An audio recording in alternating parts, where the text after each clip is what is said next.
Hello everyone.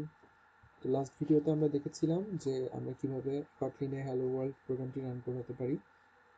আজকে আমরা একটা ছোট টিপস দেখব। সেটা হচ্ছে আমরা যখন কোনো একটা প্রোগ্রাম লিখে রান করাই আমাদের এই আইডিতে, তখন সেটি বিল্ড হতে বেশ সময় লাগে এবং রান করাতে বেশ সময় লাগে। তো আমরা যদি এখানে একটি ছোট টিপস অ্যাপ্লাই করতে পারি, সেক্ষেত্রে আমাদের বিল্ড করতে সময়টি বেশ কমে যাবে। আমরা যে টিপসটা অ্যাপ্লাই করতে পারি সেটি হচ্ছে এরকম যে আমরা বর্তমান যে বিলটি করছি, প্রথমবার যে বিলটি করছি, পরের বার যখন আমরা আবার আমাদের প্রোগ্রামটিকে বিল্ড করতে যাব, তখন আমরা শুধুমাত্র ততটুকুর জন্য সময় নিব যতটুকু আমরা নতুন সেখানে অ্যাড করেছি বা যতটুকু চেঞ্জ করেছি আমাদের কোডে। পেছনের যতটুকু আমাদের বিল্ড করা আছে ততটুকুর জন্য আমরা চাই না যে পুনরায় আবার বিল্ড করার জন্য কোনো সময় যাক। তো এজন্য আমরা কি করতে পারি সেটা আমরা এখন দেখি। আমরা প্রথমেই আমাদের প্রজেক্টের এখানে রাইট ক্লিক করে নিউতে যাব, তারপর ফাইলে ক্লিক করব।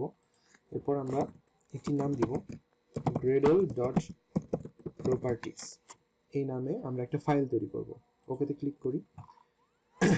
ঠিক আছে, এখানে আমরা এখন লিখবো হচ্ছে kotlin ডট incremental